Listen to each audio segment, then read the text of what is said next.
কোনো বিরোধী শিবির বলে কিছু নেই। আমরা তৃণমূল কংগ্রেসে ছিলাম, তৃণমূল কংগ্রেসেই আছি। মৃত্যুদণ্ড, ক্যাপিটাল পানিশমেন্ট, এটা আমরা চাই যে মুখ্যমন্ত্রী এই সরকার দোষীদের কিভাবে ধরে। কোনো পলিটিক্যাল দল এটা নিয়ে তার পলিটিক্যাল ফায়দা তোলার জায়গা এটা নয়। বিরোধী দল মানে শুধু বিরোধিতার জন্য বিরোধিতা, এটা আমি তখনও পছন্দ করতাম না। না না, এগুলো আমাদের অত জানা কি করে সম্ভব? দোষীদের চিহ্নিত করে শাস্তি দেওয়া এবং শাস্তির জন্য আবেদন করা।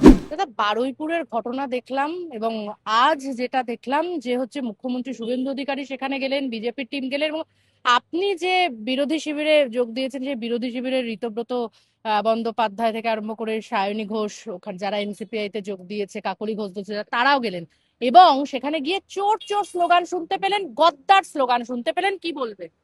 দেখুন, কে কি বলছে আমি জানি না। কোনো বিরোধী শিবির বলে কিছু নেই।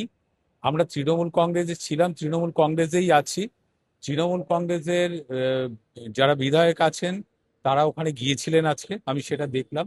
আমাদের একটাই দাবি সরকারের কাছে, বিচার ব্যবস্থার কাছে, যে বারুইপুরে যে নারকীয় ঘটনা ঘটেছে, দোষীদের অবিলম্বে চিহ্নিত করে তাদের চরমতম শাস্তি, অর্থাৎ তাদের মৃত্যুদণ্ড, ক্যাপিটাল পানিশমেন্ট, এটা আমরা চাই।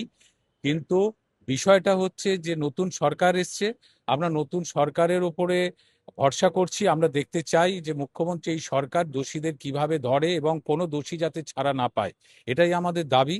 এবং ক্যাপিটাল পানিশমেন্ট, এটাই আমাদের দাবি, যে এরম ঘটনা যাতে আগামী দিনে সমাজে না ঘটে।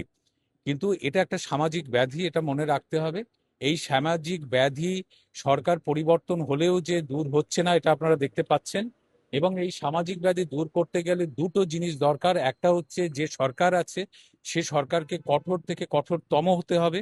এবং হ্যাঁ, কিন্তু মুখ্যমন্ত্রী শুভেন্দু অধিকারী তো একেবারে কঠোরতম, মানে 3 জনকে গ্রেফতার ইতিমধ্যেই করে নিয়েছেন এবং আজকেও এসপি অফিসে বৈঠক করে একেবারে সিদ্ধান্ত নিয়ে নিয়েছেন যে ওখানে আউটপোস্ট হবে, বিভিন্ন বিষয়গুলো করেছে। কিন্তু আপনাদের যখন সরকারে ছিল সেই সময় আরজিকর ঘটনা ঘটেছে, অভয়ার কেস ঘটেছে, কামদুনি ঘটেছে, তখন তো আপনাদের এই এই যে বিষয়গুলো আপনি এখন বলছেন সেই কথা।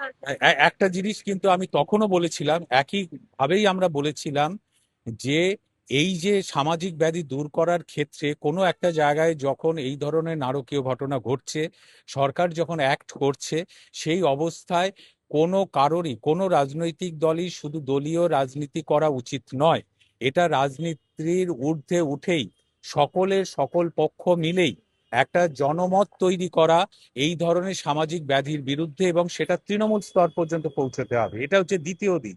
প্রথম দিক হচ্ছে সরকারকে কঠোর অ্যাক্ট নিতে হবে, দোষীদের ধরতে হবে, শাস্তি দিতে হবে এবং বিচার ব্যবস্থাকেও তার বিচার দ্রুত শেষ করে তার চরমতম শাস্তি দিতে হবে। আর একটা হচ্ছে রাজনীতির ঊর্ধ্বে উঠেই গিয়ে কিন্তু সমস্ত রাজনৈতিক দল বলুন, কিন্তু সামাজিক আপনি ক্ষেত্র এখন বলুন, বলছেন বটে সেদিনও রাজনীতির বলেছিলাম, সেদিনও রাজনীতির ঊর্ধ্বে, বলেছিলাম। কিন্তু আপনারা যখন সরকারে ছিলেন সে একদম, আজকে মুখ্যমন্ত্রী যে একদম, নজির দেখালেন যে হচ্ছে একদম। ঋতব্রত বন্দ্যোপাধ্যায় থেকে কাকলি ঘোষ দস্তিদার, সায়নী ঘোষ সবাই ওখানে গেলেন এবং তারা সেখানে পৌঁছলেন নির্দ্বিধায়, কিন্তু আপনাদের সরকারের সময় কি এরকম বিরোধী দলে যারা ছিল তারা কি এই ধরনের ঘটনাস্থলে পৌঁছতে তো আপনারা দেননি সে না না, সময়? আমরা সেই সময় কিন্তু আমরা একটা জিনিস বলছিলাম, এই একই কথা আমি নিজে বলেছি, সেটা যে রাজনীতি, এটা নিয়ে রাজনীতি করে কোনো লাভ নেই। কোনো পলিটিক্যাল দল এটা নিয়ে তার পলিটিক্যাল ফায়দা তোলার জায়গা এটা নয়। এই সামাজিক ব্যাধি দূর করতে হলে রাজনীতির বাইরে গিয়েই সবাই মিলে একটা সামাজিক চাপ তৈরি করা অপরাধীদের ওপর, এবং সেই জনমত তৈরিটা তৃণমূল স্তর পর্যন্ত নিয়ে যেতে হবে, যাতে কোনো মানুষ এই অপরাধ করতে ভয় পায়, এবং সরকারকে অ্যাক্ট করতে হবে। আজকে আমি দেখতে পাচ্ছি নতুন সরকার, নতুন মুখ্যমন্ত্রী, তিনি যথেষ্ট দ্রুত অ্যাকশন নিচ্ছেন। আমরা সেটা অপেক্ষা করতে চাই। আমরা নতুন এবং এই সরকারের কাছে, রাজনৈতিক সৌজন্য এটা নিয়ে কি এটা বলবেন? এটাই এটাই বিরোধী দলের কাজ হওয়া উচিত। বিরোধী দল মানে শুধু বিরোধিতার জন্য বিরোধিতা, এটা আমি তখনও পছন্দ করতাম না সরকারের থেকে, এখনো সেটা পছন্দ করি না। সরকারের বিরোধী দল থাকবে, বিরোধী দল অবশ্যই সরকারের বিরোধিতা করবে। সরকারের জনমুখী, জনবিরোধী সিদ্ধান্তের সে বিরোধিতা করতে পারে, সরকারের অন্যায়ের বিরুদ্ধে বিরোধিতা করতে পারে।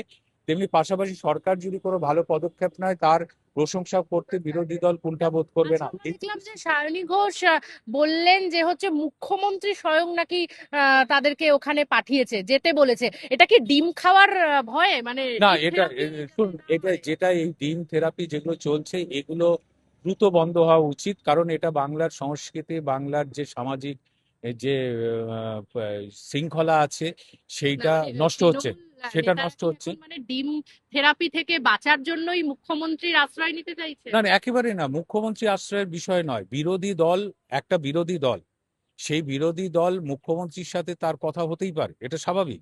বিরোধী দলই তো মুখ্যমন্ত্রীর সাথে কথা বলবে। বিরোধী দল তো ডেভেলপমেন্ট নিয়ে কথা বলতে পারে, রাজ্যের আইন শৃঙ্খলা নিয়ে কথা বলতে পারে, কোথাও কোনো অঘটন ঘটলে মুখ্যমন্ত্রীর কাছে তার দাবি জানাতে পারে। এটা স্বাভাবিক, এটা সুস্থ গণতন্ত্রের মধ্যে পড়ে। আমরা চাই, আমি চাই, বা আমরা চাই সকলে যে বাংলায় একটা সুস্থ গণতান্ত্রিক ব্যবস্থা গড়ে উঠুক, যেখানে সরকার এবং বিরোধী দল উভয়ই বাংলার মানুষের কথা চিন্তা করবে, বাংলার পরিবেশের কথা চিন্তা করবে, বাংলার সংস্কৃতির কথা চিন্তা করবে। সেখানে শুধুমাত্র আমি রাজনীতি করার জন্য পরস্পরের বিরুদ্ধে কুৎসা করব, অপপ্রচার করব, ইট ছুড়বো, ডিম ছুড়বো, এ ধরনের সংস্কৃতি চলে না। সেটা যদি আগের সরকারের সময় যা হয়েছে সেটাও ঠিক হয়নি, এ সরকারের সময় যদি সেটা হয় সেটাও ঠিক নয়। দাদা, অভিষেক বন্দ্যোপাধ্যায়ের আপনি অত্যন্ত কাছের ছিলেন, সেক্ষেত্রে তখন যে সেবাশ্রয় হয়েছিল, তো সেবাশ্রয় নিয়ে একাধিক দুর্নীতি সামনে আসছে।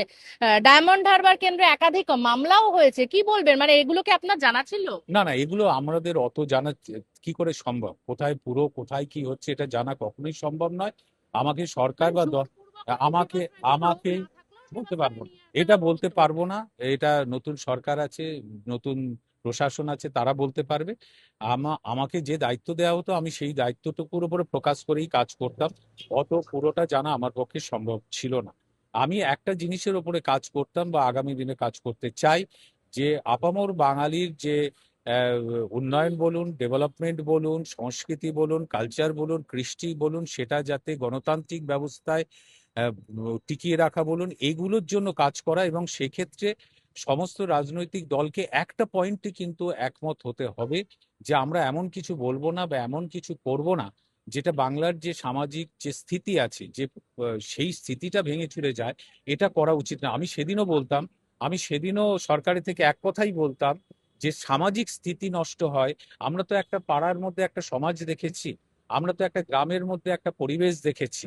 সেই পরিবেশটা যাতে ঠিক থাকে, বজায় থাকে, সেটা বজায় রাখার জন্য প্রতিটা রাজনৈতিক দলকে দাদা, সচেতন হতে হবে। বারুইপুর কাণ্ডে নির্যাতিতার পরিবারের সঙ্গে প্রাক্তন মুখ্যমন্ত্রী মমতা বন্দ্যোপাধ্যায় ফোনে কথা বলেছেন এবং অভিষেক বন্দ্যোপাধ্যায় তিনি ভিডিও কলে কথা বলেছেন, এটাকে কিভাবে দেখছেন? না, সেটা তো এরম একটা নারকীয় ঘটনায় যে যার মতো করে তাদের পাশে দাঁড়ানোর চেষ্টা করবে, এবং এটাই। মোমবাতি হ্যাঁ, মিছিলও করেছেন হ্যাঁ, এটা তিনি। এটা স্বাভাবিক, সেটা যে যার মতো করে করবে। সব পলিটিক্যাল পার্টি করছে, বিভিন্ন রাজনৈতিক নেতারা করছে, এমএলএ করছে, এমএলএরা করছে, এমপিরা করছে, বর্তমান সরকারের মুখ্যমন্ত্রী গেছেন, আর অন্যান্য মন্ত্রীরা যাচ্ছেন।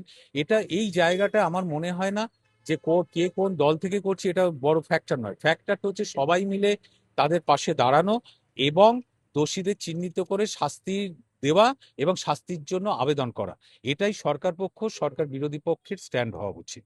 বাংলা হান্টের আরও খবর দেখতে নজর রাখুন। বাংলা খবর মানেই বাংলা হান্ট।